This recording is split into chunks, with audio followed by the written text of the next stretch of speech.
State और activation energy. तो activation energy से हमने स्टार्ट किया था, क्या होती है? तो मैंने कहा था it is the minimum amount of energy required to initiate a chemical reaction, कि किसी केमिकल रिएक्शन को इनिशिएट करने स्टार्ट करना है, उसके लिए जो कम से कम एनर्जी होती है वो आपको, उसको हम क्या बोलते हैं? Activation energy. मैंने कहा था इसको किससे रिप्रेजेंट करते हैं? ठीक है। और मैंने कहा था कि अगर आपके पास रिएक्टेंट्स होते हैं तो वो किस में कन्वर्ट होते हैं? प्रोडक्ट्स में। इन रिएक्टेंट्स को मैंने क्लासिफाई किया था, मैंने कहा था कुछ रिएक्टेंट ऐसे हैं जिनकी एनर्जी जो है एक्टिवेशन एनर्जी के क्या होती है? बराबर होती है। कुछ रिएक्टेंट्स ऐसे हैं जिनकी एनर्जी जो है एक्टिवेशन एनर्जी से ज्यादा होती है, और कुछ रिएक्टेंट्स आपके पास ऐसे होंगे जिनकी एनर्जी जो है वो एक्टिवेशन एनर्जी से क्या होगी? कम होगी। तो ऐसे रिएक्टेंट्स जिनकी एनर्जी या तो एक्टिवेशन एनर्जी के बराबर है या उससे ज्यादा है, वो आपके पास जो रिएक्टेंट्स होंगे वो क्या होंगे? कन्वर्ट होंगे किसमें? प्रोडक्ट्स में। वो प्रोडक्ट्स बना सकते हैं। मगर ऐसे रिएक्टेंट्स जिनकी एनर्जी जो है वो एक्टिवेशन एनर्जी से क्या है? कम है, वो आपके पास कैन नॉट फॉर्म प्रोडक्ट्स, वो प्रोडक्ट्स में कन्वर्ट नहीं होते, प्रोडक्ट्स नहीं बना सकते। फिर मैंने कहा अगर आपके पास दो मॉलिक्यूल्स हैं वो रिएक्ट करते हैं तो उनके रिएक्शन के लिए जरूरी है कि वो आपस में क्या करें? कोलाइड करें।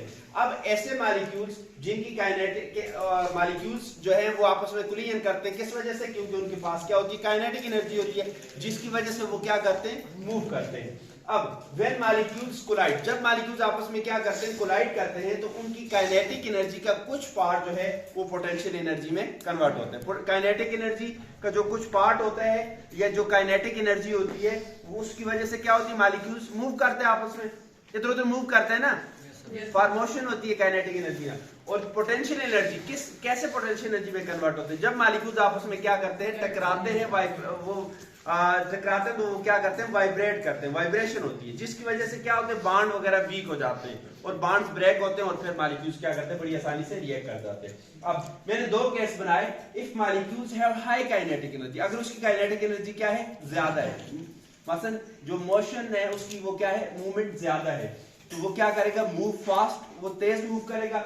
Collide with high speed, collision ज्यादा होंगे और हाई स्पीड से कोलाइड करेगा, तो उसकी काइनेटिक एनर्जी का जो मैक्सिमम पार्ट है वो कन्वर्ट होगा किसमें? पोटेंशियल एनर्जी में। इसका मतलब है कि जो आपके पास वाइब्रेशन है, चूंकि पोटेंशियल एनर्जी ज्यादा होगी है तो जो वाइब्रेशन है वो भी ज्यादा हो जाएगी, मॉलिक्यूल ज्यादा वाइब्रेट करेगा, जिसकी वजह से आपके पास जो बॉन्ड है वो क्या होंगे? वीक होंगे और इसी तरह क्या हो जाएंगे? ब्रेक हो जाएंगे। पॉइंट समझे? दूसरा जो केस मैंने बताया, if molecules have low kinetic energy, अगर उसकी काइनेटिक एनर्जी क्या है? कम है, तो वो क्या करेगा? मूव स्लोली, वो स्लोली मूव करेगा, आराम से स्लो मूव करेगा। तो वो कोलाइड या जस्ट, मैंने कहा just touch with each other, मसलन वो बहुत स्लोली कोलाइड करेंगे या जस्ट एक दूसरे को टच करेंगे, तो उसकी काइनेटिक एनर्जी का जो मैक्सिमम पार्ट है वो कन्वर्ट नहीं होगा पोटेंशियल एनर्जी। इस वजह से आपके पास वाइब्रेशन भी स्लो होगी और रिएक्टेंट्स जो होंगे वो कन्वर्ट नहीं होंगे प्रोडक्ट्स में। ठीक हो गया? अच्छा, अब मैंने उसके बाद बताया पोटेंशियल एनर्जी डायग्राम के, ये एक ऐसी डायग्राम या ग्राफ होता है which shows relation between potential energy and progress of a reaction. दो ग्राफ मैंने बनाए, एक for exothermic reaction, potential energy diagram for exothermic reaction, और दूसरा मैंने बनाया potential energy diagram for endothermic reaction. तो एक साइड पे पोटेंशियल एनर्जी, दूसरी साइड पे क्या है? Progress of reaction. तो हमने रिएक्टेंट्स लिए और इस तरह एक एनर्जी बैरियर बनाया और प्रोडक्ट्स बनाए। तो मैंने कहा जो डिफरेंस एनर्जी है between top of energy barrier and reactants, उसको हम क्या कहते हैं? Activation energy. और जो एनर्जी डिफरेंस है बिटवीन रिएक्टेंट्स एंड प्रोडक्ट्स, उसको क्या कहते हैं? Enthalpy change. ठीक है, डेल्टा एच से। और जो बिल्कुल टॉप है उसको हमने क्या कहा? Transition state. Same is the case with endothermic reaction case में भी आपके पास जो एनर्जी डिफरेंस है between reactants and top of energy barrier, उसको एक्टिवेशन एनर्जी, और बिटवीन रिएक्टेंट्स एंड प्रोडक्ट्स उसको डेल्टा एच कहिए। ठीक है, तो ये आपको नजर आ रहा है कि इसमें जो प्रोडक्ट्स हैं उनकी एनर्जी ज्यादा है और इसमें जो एक्सोथर्मिक है उसमें प्रोडक्ट्स की एनर्जी कम है। और रिएक्टेंट्स की बात करें तो जो एक्सोथर्मिक है उसमें रिएक्टेंट्स की एनर्जी ज्यादा है और जो आपके पास एंडोथर्मिक है उसमें रिएक्टेंट्स की एनर्जी क्या है? कम है। उसके बाद मैंने ट्रांजिशन स्टेट या एक्टिवेटेड कॉम्प्लेक्स की बात की। तो ट्रांजिशन स्टेट क्या होती है? तो मैंने क्या कहा? Top of activation energy barrier of A potential energy diagram is called transition state of a reaction. कि जो एनर्जी बैरियर में जो टॉप पे है एक्टिवेशन एनर्जी में जो टॉप पे है उसको हम के टॉप लाइन यहाँ पे मैंने शो भी किया, उसको ट्रांजिशन स्टेट कहते हैं।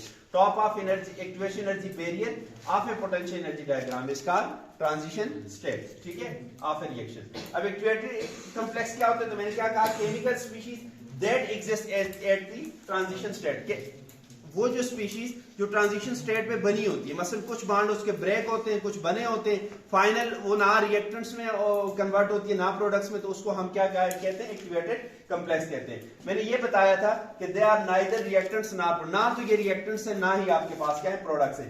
एक्टिवेटेड कॉम्प्लेक्स का मैंने क्या कहा कि ये प्रोडक्ट्स में भी कन्वर्ट हो सकते हैं और ये वापस रिएक्टेंट्स में भी कन्वर्ट हो सकते हैं। चंद एक पॉइंट्स मैंने लिखवाए थे इसके बारे में कि एक्टिवेटेड कॉम्प्लेक्स में कंप्लीट बॉन्ड नहीं होते, पार्शियल बॉन्ड होते हैं, सही है, कुछ ब्रेक हुए होते हैं, कुछ बने होते हैं, ठीक है, मिला जुला सा काम होता है। इसी तरह ये हाईली अनस्टेबल होते हैं, ठीक है, कैन नॉट बी आइसोलेटेड, इनको हम आइसोलेट नहीं कर सकते। और लास्ट मैंने बात बताई थी कि इसका वेरी शॉर्ट लाइफ स्पैन होते हैं, इसकी लाइफ बड़ी कम होती है। So this is all about activation energy and transition state. अब ग्रीन थ्योरी की बात करते हैं।